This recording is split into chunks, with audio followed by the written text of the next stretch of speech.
We're good? Okay. So we will call the special city council meeting to order at 3:07 PM with a roll call.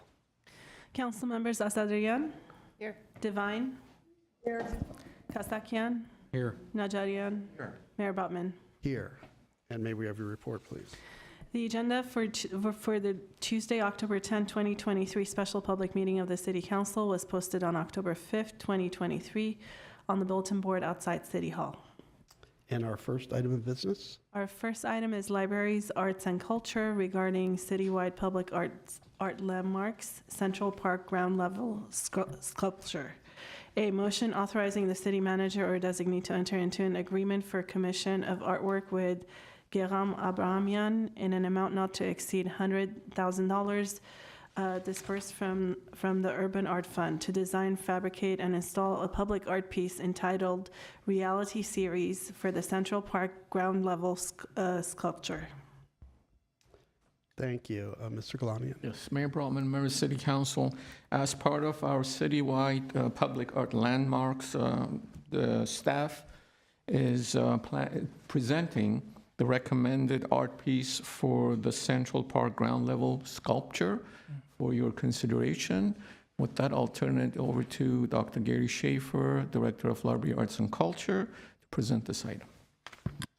Good afternoon, Mr. Mayor, members of council.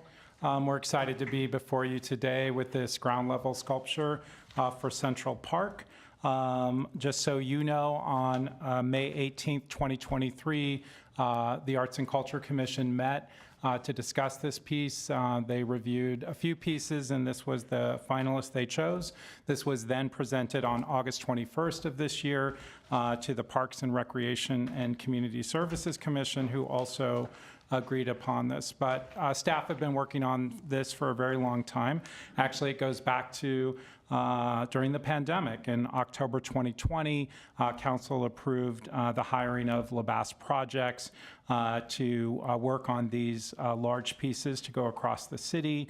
On May 20th of 2021, they presented their proposed strategic plan and recommendations of locations, and one of those was, of course, Central Park in light of its impending renewal that was happening, as well as the placement of the Armenian American Museum there.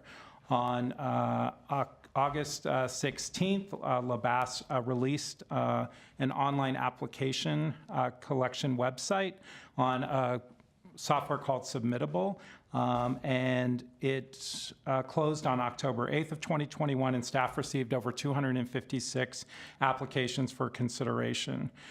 In July of 2022, we met with the Armenian American Museum to discuss the proposed location in Central Park, the board there, and also met with Public Works and folks from Parks, and determined that the best location for this piece would be adjacent to Louise Street and the children's play area that's going to be there.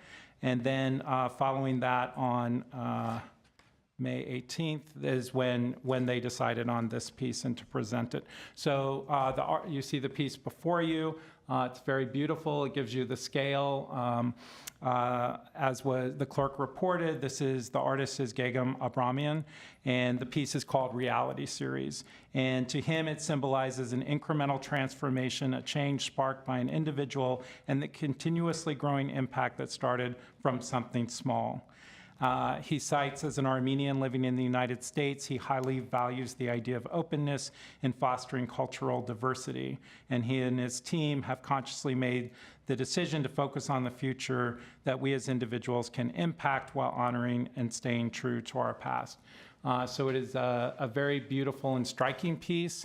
It will actually be at an entrance to the park off of Louise. And our hope today is that I should also add that we did meet with David Voll's design, as well with Parks and Public Works, to talk about the location of this piece, and all were in agreement on this spot. And so we bring it, and if we can advance to the next slide. This gives you an idea of where the piece would go. So we have Louise along the right. To the north would be Harvard, and it's located at this entrance to the park off of Louise. And then if we go to the next slide, just to let you know, the budget for the piece is $100,000, and this is coming from the Urban Art Fund, of course. So this is what we're presenting to you today, and hopeful that you will agree that it is, whether stunning or not, that this is the right piece for this place at this time. So I turn it back over to the city manager. Okay, any questions or comments from my colleagues? I have a comment. Yes, Councilmember Devine. Thank you, thank you. Thank you, Dr. Schaefer, and thanks to the Arts and Culture Commission. I think this is stunning, and it's far less expensive than the $500,000 one that we were looking at for ArtSoc, and this is so much beautiful. I was concerned about the opening and how many people could get through that opening at one time. But it was explained to me that this is actual size, so it looks like it'll work. I think the placement is perfect on the Louise. Everyone will be able to see it as they drive by. And so I'm 100% in favor of this piece. Very nice. Thank you, Councilmember. Thank you. Comments, Councilmember Najarian? No, I'm not quite sure how I feel about it, but I'm gonna just remain quiet and appreciate it for what it is. Okay. Any comments, Councilmember? Sure. Kosaki? Well, first of all, I'm glad that I think, would this be the first sculpture by an Armenian artist in the city of Glendale? That I'm aware of, yes. Okay. Kudos to you for doing that. I think it's long overdue. I'll be completely honest. Well, let me ask you this. Has Mr. Abrahamian done anything of this scale before? He has done large pieces, but I don't nothing. think quite of this scale, No- but nothing fairly that's large. nothing that's monumental. No, Okay. this I'd say is very monumental, but he has done pieces that are out of doors type of pieces in the Seattle Sure. area. Yeah. I personally am more of a fan of his work that focuses more on nature, the animal sculptures. I know he's done some work with buffaloes, some birds. I would have liked to have seen one of those on a larger scale in the park area, but I'll take what I can get, and I am not going to inject my own personal tastes into what the Arts and Culture Commission has recommended. I will support this sculpture as well. Thank you. Councilmember Satrian. I actually really like it. My only question is on the maintenance, right? So each of the artists had to submit a maintenance plan along with the piece. So they've actually proposed that. And because it's steel that naturally rusts, it will, it's meant to hold up in the weather, so. Okay. That's all Is I that, got. what kind of steel is it? Jennifer, are you aware of the, maybe, and if you'd introduce yourself. Good afternoon, Mayor Brotman, members of City Council, City staff. I'm Jennifer Fukutomi Jones, Principal Arts and Culture Administrator. The proposed sculpture will be made of Corten weathered steel, and it does have a patina coating on it, which would also prevent some vandalism, and we do have a maintenance plan in place for such instances. Okay, and how is it affixed into the ground? How does it stay? It looks kind of precarious. I mean, some of them are just kind of, they're freestanding, right? Correct. We would be working with Public Works and a structural engineer to establish a foundation base made of concrete that would be embedded into the sculpture. It'll be, oh, okay, so it'll be attached to concrete, and then there'll be like a concrete, Correct. either, whatever. Okay, I'm not an engineer, so. Correct. I just have one question. Yeah. The coating, is that going to prevent someone from touching it and burning on a hot day? I'm sorry, excuse me. Touching it and burning themselves. No, it would not. It would not be touched hot to the hand on a hot day. Okay, just kids running in. Correct. Oh, how is it that it won't be hot? I know that steel. Actually, I have something in my backyard that's made out of that steel.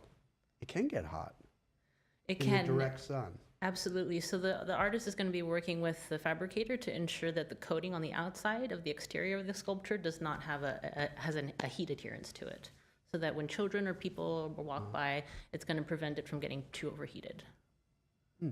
Okay. Because I hadn't thought of that, but I do, I have a thing that I built in my backyard, like a raised planter, and we put Corten steel in front of it, and it does hold up well. It looks really nice, and over time, it even looks nicer.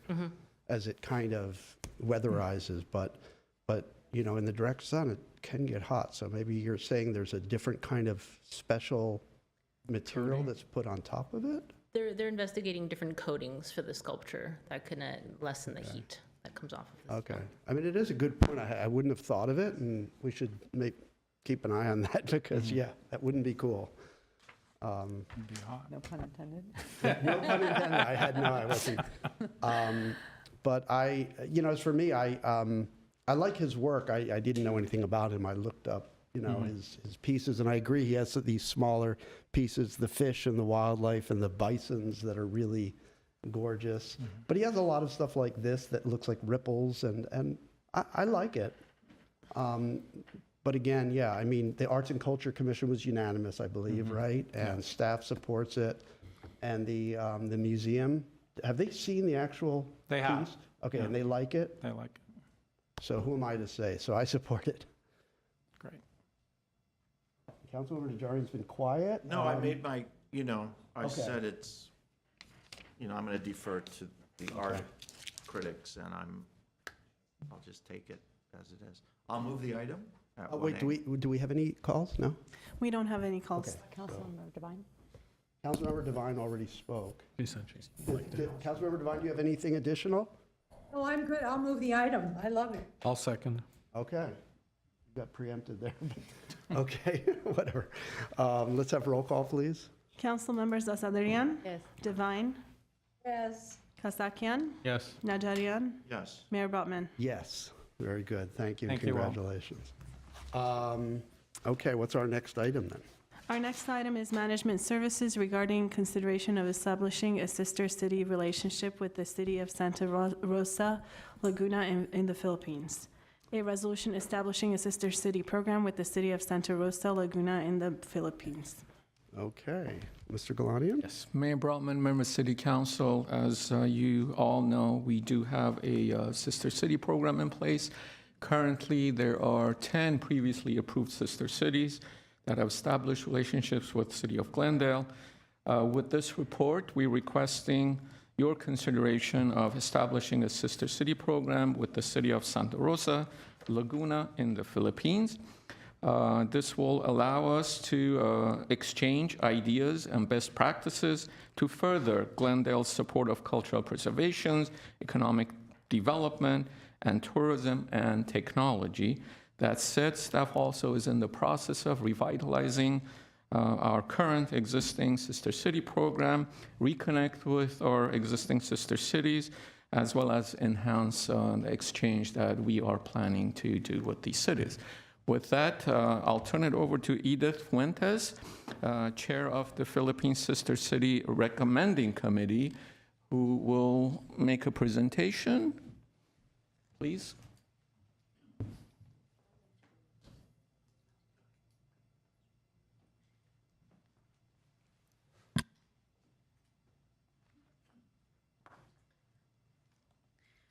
Good afternoon. Today we have Tess Domingo, President of the Filipino-American Federation of Rosary Groups. We have Joe Solomonson, immediate past President of the Filipino-American Business Association. We have Lucille Florista, immediate past President of the United Architects of the Philippines SoCal Chapter. And Lani Panawa, board member of the United Architects, as well as to my right, we have Edith Fuentes. Thank you. And this is Stephanie McCallion. Honorable Mayor, council members, staff, good afternoon. I'm Edith Fuentes, member of the United Architects of the Philippines, Southern California chapter, and also past president of the Filipino-American Business Association of Glendale. Stephanie already introduced some of the members here. The project started in July of last year when then Mayor Ardi Kasakian requested me to look into a sister city with the Philippines. I know that some of you have already has also asked me the same thing.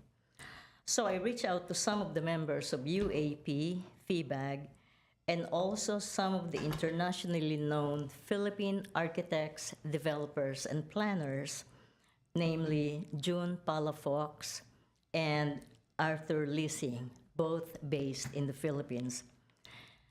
Actually, to my surprise, they were very familiar with the Sister City program.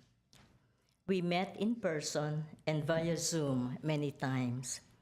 One of the requirements set was that the city has not been taken or established as a sister city with other U.S. cities.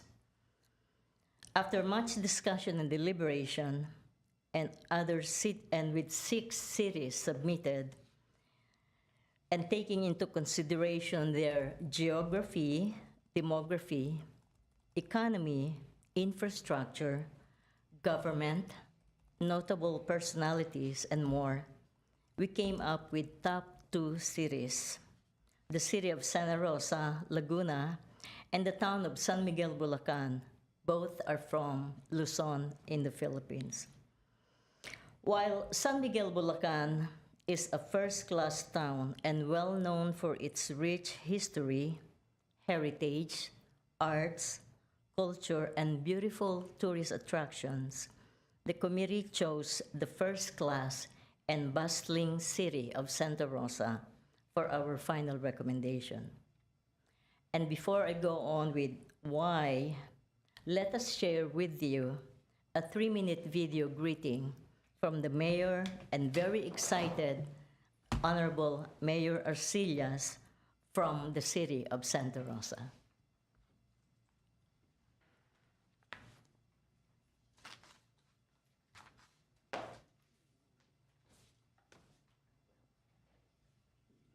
We need the volume. Looks like it's on.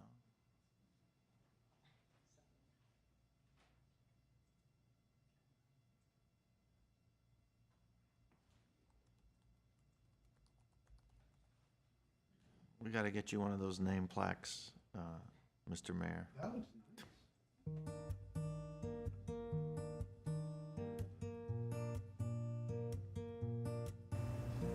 Mabuhay! On behalf of the City of Santa Rosa in Laguna, Philippines, I send my warmest greetings to our new friends from the City of Glendale in California, USA, headed by Mayor Danielle Dan Brodman. Upon learning that our city is being considered a sister city of Glendale, I am delighted for 2 main reasons.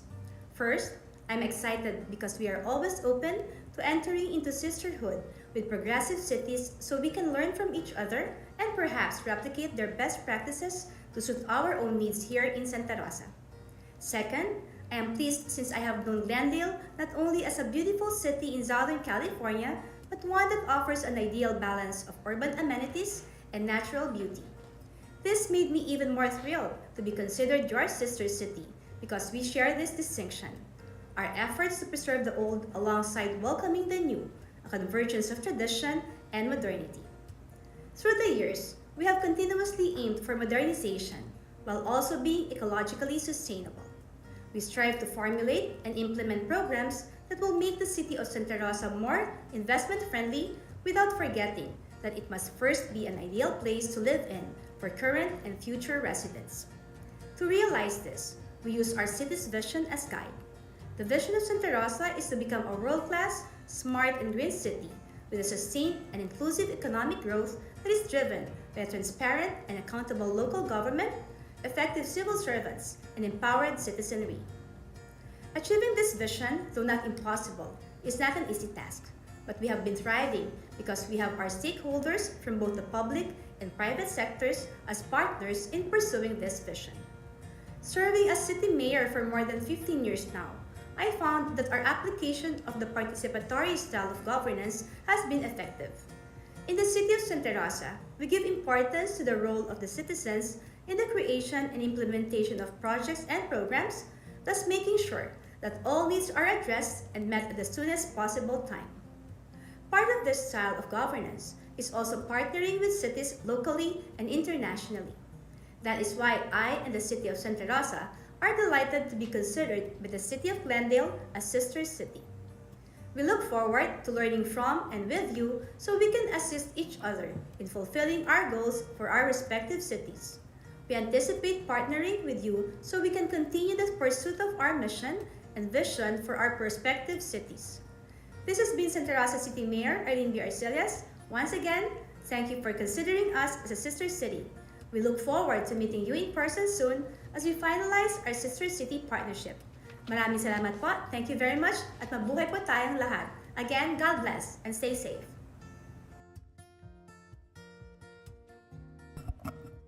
Thank you. I think she already said it all. Now you know that Mayor Arcelias, her administration, and the entire city of Santa Rosa welcome the Sister City program and is willing to execute an agreement with Glendale. As Mayor Arcelias mentioned, Santa Rosa is a visionary city, and she looks at Glendale as a city which offers an ideal balance of urban amenities and natural beauty. Santa Rosa is open to learn and replicate best practices, exchange of ideas, rich in history and cultural preservation, preserving the old alongside with welcoming the new, proud of tourism and technology, welcome all stakeholders. They have a participatory style of governance, investment-friendly with both public and private businesses, and have local and international partnerships. Santa Rosa is considered to be the premier city and hub of South Luzon. It is also known as the Lion City and Detroit City of the South due to its aggressive growth in economic and industrial zones. Santa Rosa has the biggest Coca-Cola and Toyota manufacturing plants, and they also have dealerships such as Chevrolet, Ford, Honda, Subaru, and many more. The western half of Santa Rosa occupies numerous commercial, industrial, and business establishments, while the other half is primarily composed of residential and well-planned subdivisions, schools, and various small businesses. Santa Rosa is also known for its commerce, banking, and technology, and is currently ranked 82nd city in the world for its competitiveness in the information technology and business process outsourcing. The city hosts various shopping malls, outlets, food, conglomerate, and more. Santa Rosa is very accessible via South Luzon Expressway, Cavite Laguna Expressway, and they have good public transportation system.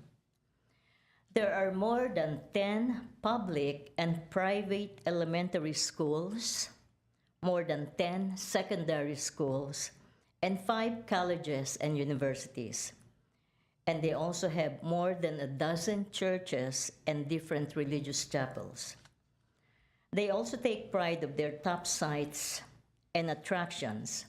They have big amusement and theme parks, lakeside communities, fun farms, lakes, bays, plazas, arts and crafts, and most of all, their fresh fruits and fresh vegetable farms. Wherever you go in Laguna, there are fruit stands and vegetable stores all over. You will never go hungry in Laguna. In closing, I would like to just show some of the pride of Santa Rosa. They have the Enchanted Kingdom, which is like Disneyland. Next slide. And this is part of the Enchanted Kingdom. Next slide. They also have the Ayala malls. Next. And outlets. And they also have monastery and churches and chapels.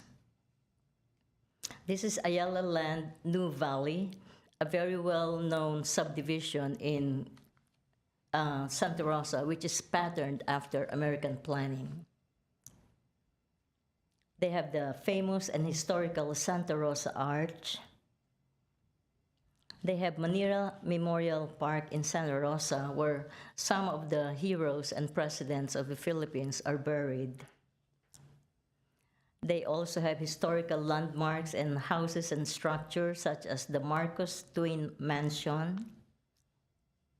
And this is one of the arts in the parks that they have. They have holiday arts and crafts fairs and festivals. And these are some of the arts and crafts. They also do festivals, top 10 festivals of the province of Laguna, and they do it annually. These are also some of the arts and crafts. And those are the tropical fruit market and store. And they are famous for mangosteens and some other fresh fruits. And that's what we have. So, in closing, we hope for your favorable consideration of the City of Santa Rosa and to enter into a sister city program agreement with their mayor and her administration. Thank you so much for the opportunity, and I'll be happy to answer any questions you may have. Thank you, Ms. Fuentes. Let's see, do we have questions, comments? Comments? Okay. I'll just note that I'm very excited for this. I think it's long, long overdue. We always talk about how we've not only been privileged to have a Filipino community in Glendale for a very long time, but that community is very much growing. And so I think it's absolutely critical for us to be creating these exchange programs. And I know, as being of Armenian descent, what it means to also create that connection and allow others to be educated about your culture and have that true exchange between the two cities. And so I'm wholeheartedly in support. We got to go check out the monastery together, and all the wonderful, beautiful city, by the way, if I may say so. And so you obviously have my full support on this. This is something that I had noted to staff. I think when Stephanie had just come on board, and perhaps this is a discussion of an item I can bring up tonight, but I would love for us to kind of look at how we're structuring sister cities moving forward, so the city council is also aware of the programs that are being developed over time. We usually don't get any reports of what's going on with any of our sister cities, and I think it would be worthwhile for us to not only be able to archive relationships as the years go by, but also be able to get a report of how we can be more productive in that space. And so I will take this opportunity also, because I see so many of you here. The Filipino community is extremely underrepresented in our government structures. We have many commission and board openings. This is something that I had raised when I first got elected. I reached out to many of you. Please, if you know anyone that is interested in applying to our boards and commissions, make sure that they have the information. All of it is listed at our city clerk's social media. You can also reach out to her to get it, but we definitely need more diversity and representation from the Filipino community on those boards and commissions. Thank you. Councilmember Kasakian. Sure, thank you. As was mentioned, this was something that I asked to explore during my mayorship, and I think it's wonderful that we are here today to hopefully, through our vote, reaffirm our commitment to working with our Filipino brothers and sisters, our fellow residents, by establishing this relationship. On the month when we are celebrating and recognizing the contribution of Filipino Americans to the United States, October is Filipino American History Month. So I think that the cities that have been selected or who have come forward are perfect. What I like about Santa Rosa is the fact that it's not that far from Manila, which is one of the largest cities in the world and the largest city, I believe, in the Philippines. And just like us, as we are a independent city, but some see us as, the suburban community to a larger metropolitan city like Los Angeles, there's a lot that we share. I look forward to the cultural exchanges and seeing our Filipino residents getting involved in enhancing the exchanges between Santa Rosa and Glendale. So I support this. Thank you, Ms. Fuentes. Thank you for everyone who has helped make this a reality, and look forward to many more projects where we can work together. Thank you. Thank you. Councilman Najarian. Yes, I fully support this. Good work, Edith, but now your work begins. Because the success of any sister city relationship is the hard work of the committee in Glendale. And unfortunately, we've seen other sister city relationships sort of fall to the wayside. Rosarito Beach, Tlaquepaque, Higashi Osaka to some degree. There's other issues involved with that city. So that means fundraising, meetings, ideas for exchanges, cultural, student exchanges, things like that. So you've got your work cut out for you, and I know you're up to it. You've got quite a team with you, and I wish you the best of luck on this. Thank you. Thank you. Councilmember Devine? Thank you, Mayor. Edith, thank you very much for all the work that you've done to bring this forward to us. We have such a vibrant, engaged Filipino community in Glendale. This is perfect timing for this action to come before us. Santa Rosa looks like an exciting, fabulous city. And I think it's time that we work together to strengthen our relationships. And I also think that it's time that we invigorate all of our sister city members.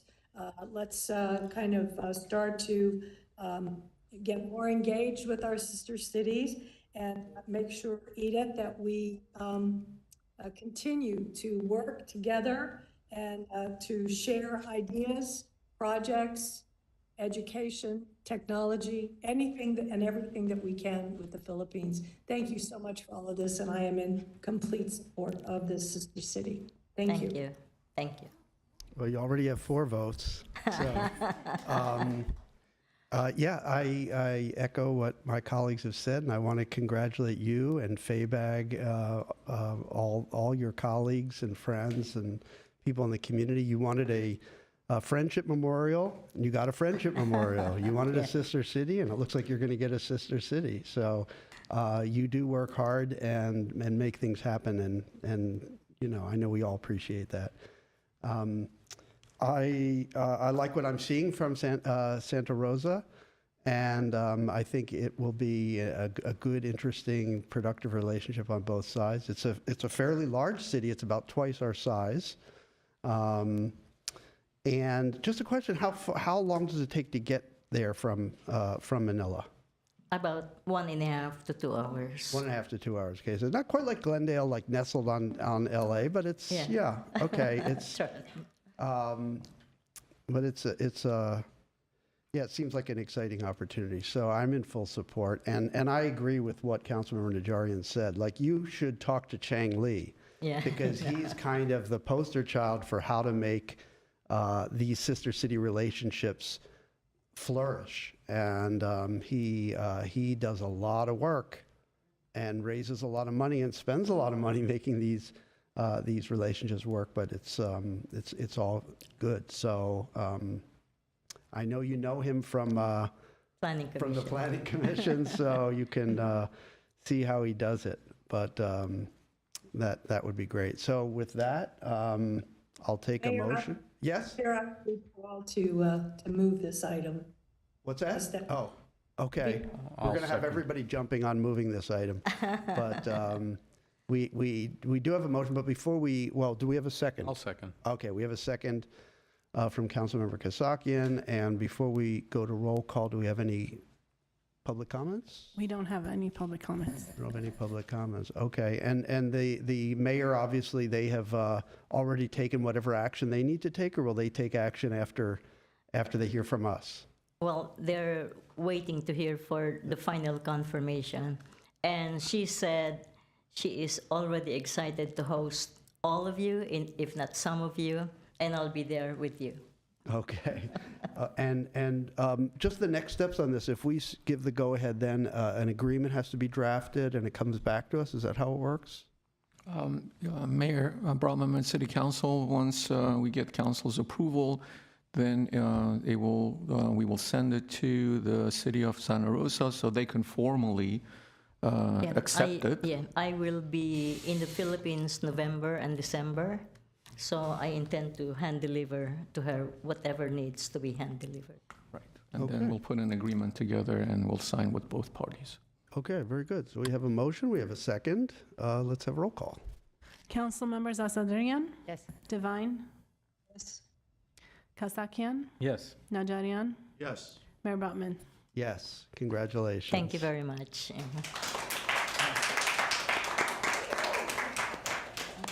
Okay, what's our next item? Our next item is Public Works regarding on-call sewer and storm drain repair services contract change order.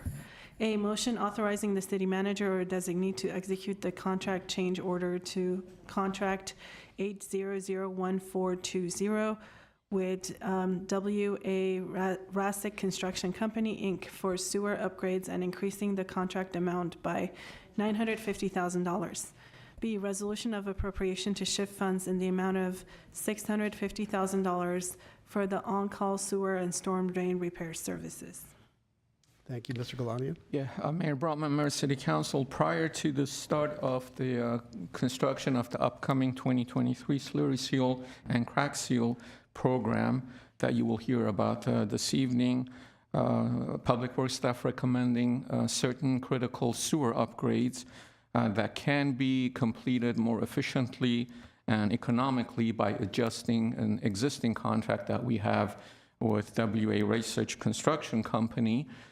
This way, they can complete the work prior to the start of the slurry seal or crack sealing of locations that will receive this critical sewer upgrade.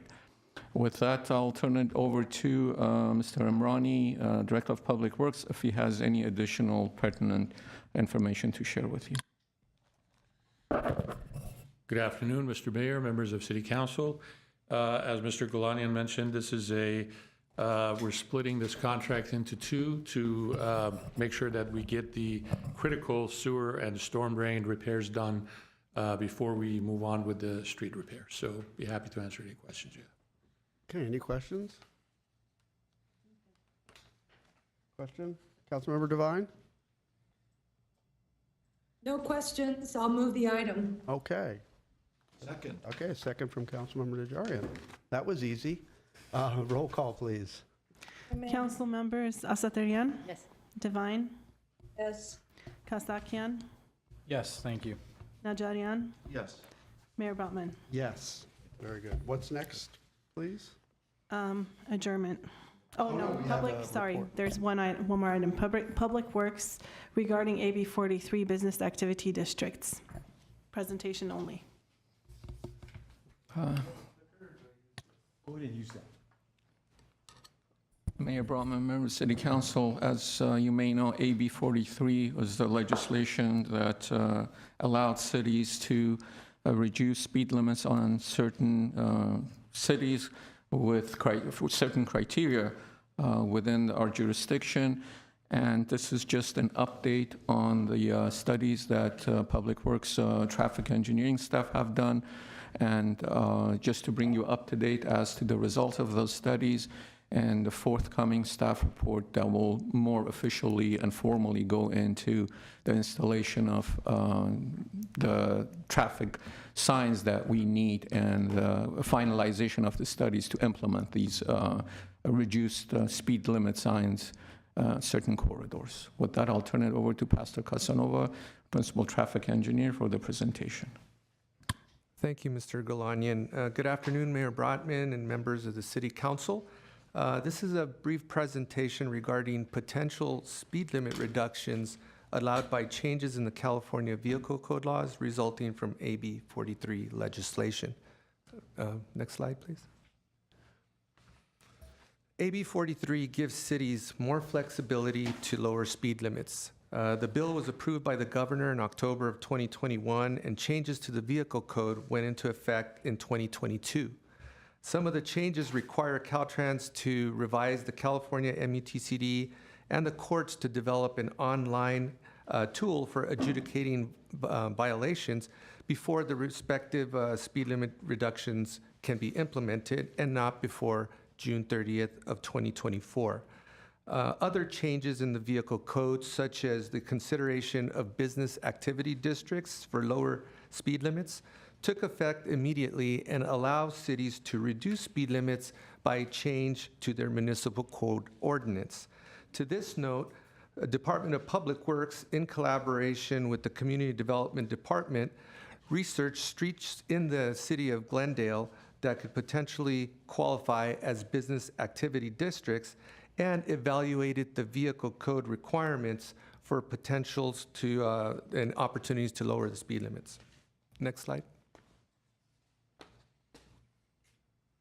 Here is the section of the vehicle code that outlines the requirements for lowering speed limits on business activity districts. And these are key factors in the evaluation process. Cities are allowed to reduce the speed limit to 20 or 25 miles per hour in the business activity districts by ordinance. The street can have no more than 4 traffic lanes, and the speed limit on the street immediately prior to and after the business activity district must be within 5 miles per hour of the proposed speed limit reduction. Next slide. A business activity district applies to a street that fronts commercial land uses at a downtown or neighborhood scale, and it must meet 3 of 4 requirements that are listed in the vehicle code to be considered as a business activity district. The requirements are listed here and begin with 50% or more of the properties fronting the street must be commercial uses such as retail or restaurants. There has to be on-street parking on the street segments, and there must be traffic signals or stop signs that are located at no more than 600 feet apart. Lastly, there should be marked crosswalks that are not controlled by traffic signals or stop signs along the street segment. Next slide. Staff identified, there we go. Staff identified 7 street segments within the city of Glendale that meet the land use characteristics of a business activity district, and then performed a detailed analysis of each street of the vehicle code requirements that were outlined in the previous slides. The 7 street segments are listed here and include a segment on Kenneth Road, Pacific Avenue, Honolulu, 2 segments on Brand, north and south of Glen Oaks, Broadway, and Glendale Avenue. Next slide. Staff found that 3 of the 7 segments meet the AB 43 vehicle code requirements and qualify for the speed limit reduction by a change to the ordinance. As such, an amendment to the municipal code sections for the speed limit will be required for any speed limit reductions to take effect. The 3 streets include Kenneth Road between Grandview and Sonora, which is the Kenneth Village area, Pacific Avenue between Dryden and Glenwood, which is north of Glen Oaks, and Honolulu Avenue between Market Street and Wickham Way, which is in the Montrose Shopping Park. Pacific Avenue and Honolulu Avenue required minor adjustment of the business activity street segments in order to meet the 5 mile per hour speed differential that's required in the California Vehicle Code. We'll get a better visual understanding of this in the following slides. Next slide. Previous slide, sorry. There we go. 4 of the 7 street segments did not meet the AB 43 vehicle code requirements for the speed limit reduction because they exceeded the maximum number of 4 traffic lanes. And those segments are listed here. The 2 segments on Brand, both north and south of Glen Oaks Boulevard, Broadway between Brand Boulevard and Olive, and that's to the east of Brand, and Glendale Avenue between Broadway and Los Feliz, and that's Glendale Avenue south of Broadway. So all the street segments essentially all had more than 4 traffic lanes and did not qualify for the lower speeds. Next slide. So on these next few slides, we'll show the locations that qualified. And this shows Kenneth Road between Sonora Avenue and Grandview Avenue. The existing speed limit on Kenneth Road is 25 miles per hour, and the proposed speed limit reduction will reduce the speed to 20 miles per hour between Sonora and Grandview. All vehicle code requirements are met for the speed limit reduction. Next slide. This shows Pacific Avenue between Glen Oaks Boulevard and Glenwood Road. The existing speed limit on Pacific Avenue is 25 miles per hour, and the proposed speed limit reduction will reduce the speed to 20 miles per hour between Dryden Street and Glenwood Road. This graphic shows the adjustment of the street segment that we took in order to meet the 5 mile per hour speed differential requirement in the vehicle code, and considers that Pacific Avenue is 30 miles per hour south of Glen Oaks Boulevard. Next slide. This shows Honolulu Avenue between Orangedale to the far left and Verdugo Road to the far right. The existing speed limit on Honolulu Avenue is 25 miles per hour between these limits, and is 35 miles per hour beyond that to the west and to the east. The proposed speed limit reduction would reduce the speed limit from 25 miles per hour to 20 miles per hour between Market Street and Wickham Way. This shows the adjustment of the street segment, again, in order to meet that 5 mile per hour speed limit differential that's identified in the vehicle code, and considers that Honolulu Avenue is 35 miles per hour west of Orangedale Avenue and east of Verdugo. Next slide. In summary, the three listed street segments qualify for reducing the speed limit to 20 miles per hour based on the business activity district laws outlined in the California Vehicle Code, and may be reduced by a change in the ordinance. As mentioned previously, an amendment to the municipal code section for the speed limits will be required for any speed limits reductions to take effect. As such, staff will return to the City Council at a later date with recommendations for amendments to the municipal code speed limit ordinance to enact these speed limit reductions. Next slide. And that concludes the presentation, and we'd be glad to take any questions. Okay, do we have questions? Well, I guess I have comments, questions. I really think that these speeds are unrealistic and can contribute to traffic accidents. Let me look at Pacific. It's 25 miles now, and you want to put it down to 20 miles an hour from that stretch? That just doesn't make sense to me. If there's a speed, are we doing this because of a speeding problem? Are we doing this just because we can? I mean, I don't understand what the purpose is. If it's a speeding problem, we should devote resources to that speeding. But to say that now it's 20 miles an hour, that's incredibly inappropriate, I think, at that location. Same with the Honolulu. Honolulu is a very unusual street with a lot of chicanes, bump outs, all those other things. Cars don't go that fast there anyway. Cars can't go that fast there. So now to say we're going down to 20 miles an hour, I don't know why we're doing this. I don't know why we're doing this. I mean, I know, I just don't, I think in those two locations, the speed of 20 miles an hour is excessively slow, and it's going to create a lot of accidents by cars that are at 20 and cars that are going to have to come down to meet that vehicle. Just doesn't make sense to me. Traffic engineers will tell you that one of the largest causes of accidents is disparity in speeds. And I think this is just creating issues. I don't think there's a speeding problem on Honolulu. I think that on Pacific, to get lower down to 20 just to slow vehicles down is not the appropriate method to slow cars down. I think we need enforcement if that's the issue. So that's just what I feel about that. Councilmember Satria. So I can make some comments about a couple of these locations. Pacific and Dryden is right next to where I live. I'm at Columbus and Stalkers. So I would say that during the day, that area is actually like heavy traffic. And I don't think that Pacific is really made to be able to house the schools and all the development that took place in that area, as well as the hills. And then, come nighttime, the speed limit being 25, I think is fine.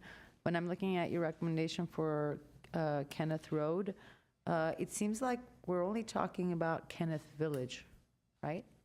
That Grandview to Sonora? Yes, Councilmember Satrian, that is correct. It's right in front of Kenneth Village between Sonora and Grandview. So, again, is there a speeding problem there? Because every time I go to Kenneth Village, it just feels like if it's at the right hours, then you're actually going 5 miles an hour, probably waiting for people to. There's traffic already, and so I don't know about some of the other locations that you're talking about. I could speak to Glen Oaks and Stalker, and I would definitely say, especially with the temporary project that we're going to be bringing forth, I would like to wait to revisit that. That's actually the route that I take because Pacific is so congested from my house anywhere else to the city. And so, again, to tell me why we're doing this, I think I'm in line with Councilmember Najarian on this. Yes, good question, Councilmember Satrian, Member City Council, Mayor Brotman. This isn't, as you heard, was read into the record, this isn't an item that requires action. Just wanted to bring you up to speed as to the efforts that staff have put into AB 43. And we can most certainly go back and revisit these street segments, as well as consider studying other street segments that may have issues such as speeding and less traffic congestion. Well, it's also the length of the streets we're talking about, right? So if we're talking about, it starts at one end of one street and then ends at the next, that's such a short period of time to lower the speed. I think, I recognize that we're not making a decision, that this is just a report, but I'm trying to understand, aside from the state bill itself, we are putting in staff resources to this. So what was the logic behind putting staff resources to this? Mr. Mayor, members of City Council, Councilmember Satrian, this item came up based on a request originally by Mayor Brotman when the bill was approved, in terms of us researching and seeing if there are any streets that would qualify under AB 43. So staff has spent time working with CDD, because that's their domain in terms of business activity districts, identifying streets that are in those areas that would potentially qualify. And as Mr. Casanova mentioned, we identified 7 segments, and of which 3 of them potentially qualified. Now, again, this is just the results of our research based on the request. It doesn't mean it's up to council whether we move forward or not. This was purely just an informational item that those 3 would qualify if that's the decision of the council down the road to move forward in that area. So that was the genesis of this item.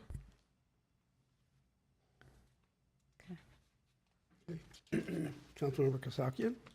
Generally, I like the idea of trying to slow down traffic for the sake of safety, but my concern is in such short segments, how effective it will be. So I guess in some ways, I'm glad that Councilmember Najarian brought this up, because I was thinking the same thing, and he, I think, articulated it better. We can only lower these speeds in these particular zones, correct? It has to meet those criteria according to the Assembly Bill? Councilmember Kasakian, that's correct. Yeah. I'm not going to say whether I'm necessarily for it or against it. What I will say is that I'm for increased safety, increased enforcement. I don't know what we do. I mean, I would think that in Kenneth Village, if we put up a sign that just says literally from one block to the next, there's a 5-mile-per-hour difference. The only reason that becomes an actual thing and effective is if you have the enforcement of it. And at that point, how are you enforcing it? What does that look like? It could be create more issues than it solves. But to answer the question or the query that was raised by my colleague, Councilmember El Sadrian, at various times at Kenneth Village, when it's not at that busy times, you do have people that will just fly through that street. And I think a lot of people at the non-busy hours have seen that. It can be pretty dangerous. But again, I don't know. I don't believe that the lowering of the speed limit in just that segment is going to solve that issue. Certainly these people, the ones that are violating the speed limits, are folks that don't care about what the legal speed limit is. Yeah, I guess I would like to have some more information on what other options we have, Mayor. Okay. Councilmember Devine? My only comments are that perhaps this is a solution looking for a problem. And I think there are other areas in our city where we need to lower the speed limits, but of course they don't qualify. So here again, you have legislation that's telling us kind of what to do, but yet they're confining us to certain areas where maybe it's not even necessary. So I would say that we should maybe hold up and think about this a minute, but I thank staff for their work on this.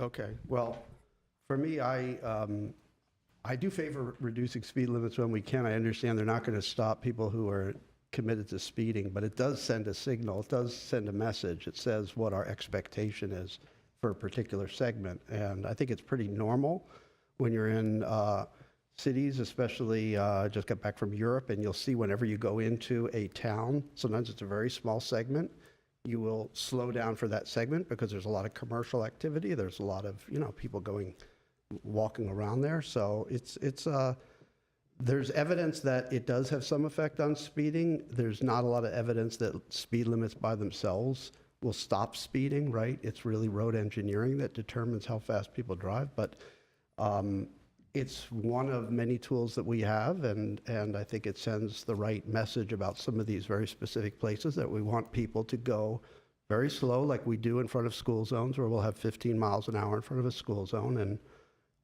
it tells people what our expectation is. So I'm in favor of this. I wish we could do more. The law is very, very limiting, but I would like to see us take advantage of these opportunities and even see whether there's more we can do down the road. For instance, I think Broadway between Brand and Olive, when the BRT comes in, then that'll change the conditions on that road? Oh, wait, that'll change the conditions on that road, right? Mayor Brotman, that's correct. So that might then be an opportunity to do something there. So, I mean, state laws is basically saying you can reduce speed limits on roads that are kind of already not going to, are already, they're not speedways. They're not focusing on like Glen Oaks Boulevard. They're not focusing on those kinds of roads. They're focusing on areas where there's kind of a small area with a lot of business activity, a lot of commercial activity, a lot of people walking, right? And so I'm for it. Is staff kind of engineering judgment that this is going to make things more dangerous? What staff did is presented essentially citywide the potential business locations that could qualify for business activity districts and the speed limit lowering. These types of the legislation in the vehicle code does not require an engineering study to be conducted, so it's left up to the local agencies to make that decision in modifying their ordinance. Okay, I mean, I guess given all the comments, it would be a good idea for staff to evaluate that and come and tell us, do they think this is going to increase collisions, as Councilmember Najarian suggests that it might. I mean, I think that's information that would be good to know. I don't want to do something that's going to increase collisions. I want to do something that's going to, send the message that these segments are slow drive segments. So maybe if you can come back to us Yeah, with a Mayor little bit more, Brotman. I think that we can, Sure. we can have that discussion. Yeah, I was going to add that as part of the staff report we'll bring to council in the future, the engineering analysis and justification will be included in there. Okay. All right, so no action on this. This was just a discussion. Any other comments before we wrap up? Okay. Then with that, I guess next is adjournment. We'll take a motion to adjourn. I'll move to adjourn. Move to adjourn, yeah. Second. Okay, so we're adjourned at 4:06 PM. And I know we go into closed session, but I think our friends here want to take a photo. So let's, Because nothing ever happens unless there's a. let's read the closed session items, recess, and then we can do the photo. Oh, good idea. Okay, let's do that. So just take a seat. It'll just be two minutes. Okay, so we'll call, are we ready? Okay, calling City Council to order at 4:07 PM for closed session. May we have roll call, please? Yes, council members Asadarian. Here. Divine. Here. Kasakian. Here. Najarian. Here. Mayor Brotman. Here. And may we have your report, please? The closed session items. Closed session item A, public employee performance evaluation, city manager. B, conference with labor negotiators. The city designated negotiator attending the closed session is Mayor Brotman. Dan Brotman, unrepresented employee position, city manager. C, public employee performance evaluation, city attorney. D, conference with labor negotiators. The city designated negotiator attending the closed session is Mayor Dan Brotman, unrepresented employee position, city attorney. E, conference with legal counsel, anticipated litigation, significant exposure to litigation pursuant to paragraphs D2, E1, and E2 of Government Code Section 54956.9. Two potential cases. F, conference with labor negotiators. The city designated negotiators attending the closed session are Rubik Golanyan, John Tachtalian, Michael J. Garcia, Jillian Van Meiden, Paula Adams, Amy Martin, Mark Young, Jason Bradford, and Peter Brown. The name of the employee organizations is IBEW Local 18, Unit 40. Okay, thank you. Do we anticipate reporting out on any of these items? Mr. Mayor, we do anticipate reporting on item 1E, and actually, we will just be taking one of those two potential cases under D2 and E1 pertaining to a dispute with a former fire communications shift supervisor, for the record. And that's the only item that we anticipate reporting out on. Okay, so with that, we'll recess to closed session.